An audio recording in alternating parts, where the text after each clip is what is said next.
মোহতারাম, আপনি লালনের বিষয়ে তথ্য দিয়েছিলেন তার জীবন থেকে। আমরা জানলাম যে আসলে তিনি হিন্দু পরিবারে জন্ম হয়েছে এবং তার মুসলিম পরিবারে তার বেড়ে উঠেছে। পরবর্তীতে তিনি একটি বেড়ে ওঠার পর কিছু মানুষ তার অনুসারী হয়ে যায়, লালন মতবাদ নামে সেটা পরিচিত।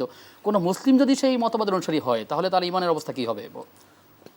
কোনো মতবাদের অনুসরণ করা মানে হলো তাকে ফলো করা এবং তার চিন্তা চেতনাকে লালন করা। আমি যদি ইসলামের দৃষ্টিকোণ থেকে বলি, রাসূল করিম সাল্লাল্লাহু আলাইহি ওয়াসাল্লামের একটা হাদিস যদি কোট করি, সেখানে রাসূল সাল্লাল্লাহু আলাইহি ওয়াসাল্লাম বলছেন, কুল্লু উম্মতি ইয়াদখুলুনাল জান্নাতা ইল্লা মান আবা। আমার উম্মতের প্রত্যেকটা মানুষ জান্নাতে যাবে শুধুমাত্র তারা ছাড়া যারা আমাকে অস্বীকার করলো। কিলা ওয়ামান আবা ইয়া রাসূলুল্লাহ। সাহাবীরা প্রশ্ন করলেন যে অস্বীকার করলো কারা হে আল্লাহ রাসূল? রাসূল সাল্লাল্লাহু আলাইহি ওয়াসাল্লাম জবাব দিলেন, মান আতাআনি ফাকাদ দাখালাল জান্নাহ। যে আমাকে অনুসরণ করলো, ফলো করলো, ইত্তেবা করলো, সে জান্নাতে গেল। ওয়ামান আসানি ফাকাদ আবা। যে আমাকে ফলো করলো না, সেই আমাকে অস্বীকার করলো, সেই জাহান্নামী। এখন এখানে দুইটা কন্ট্রাডিক্টরি বিষয়, যে সেটা হলো যে আমি কি একজন ব্যক্তি তাকে ফলো করব নাকি রাসূলকে ফলো করব? অবশ্যই আমি রাসূলকে ফলো করব।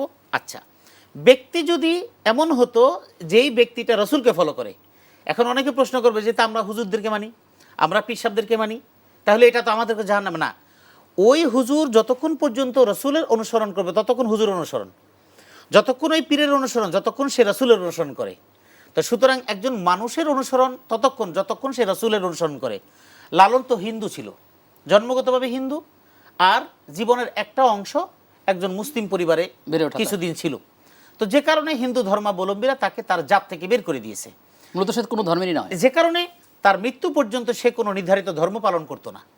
এবং কেউ কেউ বলেছেন যে বৈষ্ণব ধর্ম পালন করতো। বৈষ্ণব ধর্ম পালন করলে সেটাও তো একটা শ্রেষ্ঠ ধর্ম।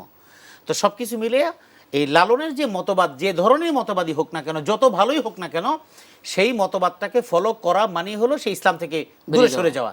সুতরাং লালনের মতবাদকে যদি মনে করে এটা আমার কল্যাণকর এবং এটাকে ফলো করতে গিয়ে ইসলামকে সে বাদ দেয়, তাহলে অথবা এটাকে মনে প্রাণে বিশ্বাস করে, তাহলে তার ঈমান থাকবে না। জি, আল্লাহ তাআলা আমাদেরকে রহম করুন, সঠিক বিষয়গুলো জ্ঞান অর্জন করার তৌফিক দান করুন।